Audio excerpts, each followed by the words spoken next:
বিদ্যানিকেতন নামে যাৰ পৰিচয়, মোৰ আয়েৰ নাম বিদ্যানিকেতন। শৈক্ষিক, মানসিক, আধ্যাত্মিক, বৌদ্ধিক কিংবা সাংস্কৃতিক বিকাশৰ এক অনন্য নাম আমাৰ বিদ্যানিকেতন। আইৰ মুখৰ ভাষা হেৰাব ধৰিছে, মোৰ অসমখনে কান্দিব ধৰিছে। আইৰ সেই হিয়া ভঙা কান্দোন, চকুৰে নিগৰিত হোৱা সেই চকুৰবোৰে আজি যেন নতুন নাম তাইৰ বিদ্যানিকেতন।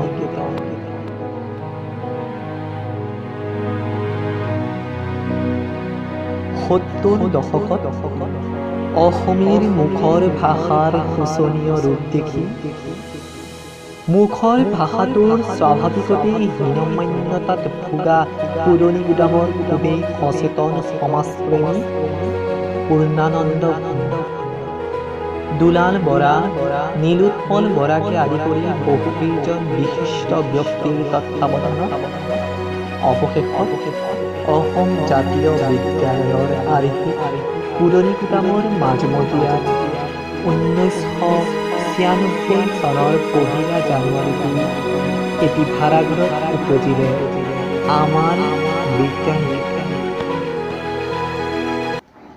যিখন নিকেতনৰ শৈক্ষিক সঞ্চালকৰ দায়িত্ব ল'লে ৰাজ্যিক পুৰস্কাৰ প্ৰাপ্ত পুৰণি গুদামৰে বিশিষ্ট ব্যক্তি বিশেশ্বৰ বৰাই। কিন্তু দুখৰ বিষয় এই যে অলপতে পিতৃহাৰা হৈ পৰিল আমাৰ বিদ্যানিকেতন। ইয়াৰ পাছতেই প্ৰধান শিক্ষয়িত্ৰী হিচাপে আমাৰ মাতৃৰ দায়িত্ব ল'লে আমাৰ সবাতোকৈ প্ৰিয় জিনু বৰা বাইদেউ। 96 চনৰ পৰা অবিৰতভাৱে পুৰণি গুদামত সেৱা আগবঢ়াই আহিছে আমাৰ নিকেতন। নিকেতন কেৱল পঢ়াশালী নহয়, নিকেতন আমাৰ ঘৰ।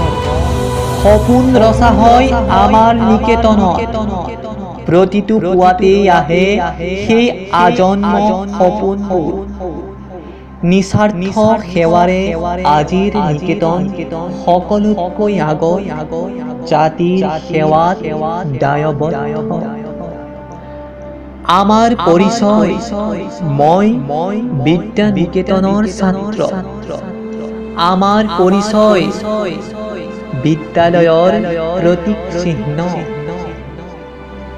ৰাষ্ট্ৰীয় আন্তঃৰাষ্ট্ৰীয় পৰ্যায়ত যোগাসন নাটক প্ৰদৰ্শন কৰি সুনাম কঢ়িয়াই অনা বিদ্যানিকেতনেই হৈছে পুৰণি গুদাম, চামগুৰি, বৰহমপুৰ আদি বৃহত্তৰ অঞ্চলৰ একমাত্ৰ আৰু প্ৰথমখন ব্যক্তিগত শিক্ষানুষ্ঠান, যিখন শিক্ষানুষ্ঠানে ঠেলা চালকৰ পৰা চৰকাৰী চাকৰিয়ালজনলৈকে এটি সামান্য বৰঙণিৰে সকলোকে শিক্ষাৰ সমান চাহিদা পূৰণ কৰি আহিছে।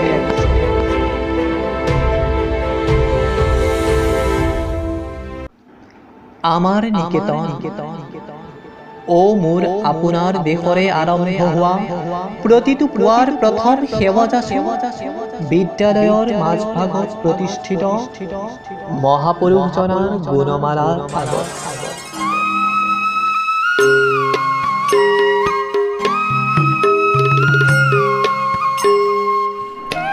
আমাৰ নিকেতন মোৰ আপোনাৰ দেশৰে আৰম্ভ হোৱা প্ৰতিটো পুৱাৰ প্ৰথম সেৱাযাচি বিদ্যালয়ৰ মাজভাগত প্ৰতিষ্ঠিত মহাপুৰুষজনাৰ গুণমালাৰ আগত।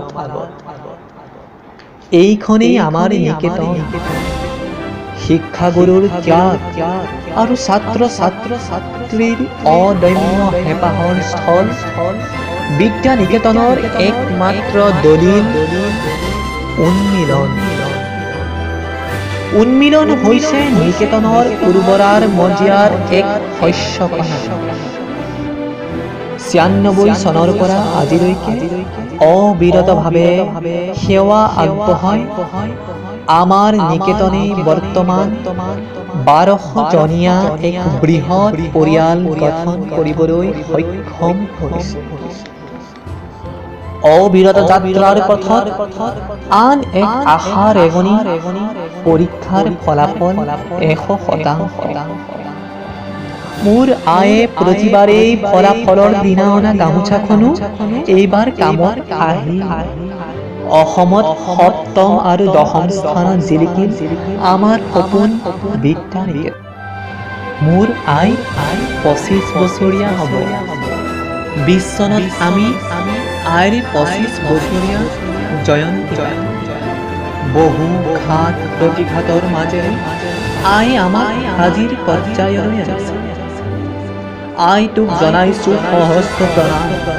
তোৰ বাবে কৰি যাম আমি সদায় ত্যাগ আৰু বলিদান। হে চিৰজ্যোতিষ্ময় বিদ্যা নিকেতন, তুমি জিলিকি থাকা সদায় উজ্জ্বল শিখাৰে, যি শিখাৰ স্নিগ্ধ পোহৰে এদিন জিলিকিব সমগ্ৰ বিশ্বত, সমগ্ৰ বিশ্বত, সমগ্ৰ বিশ্বত।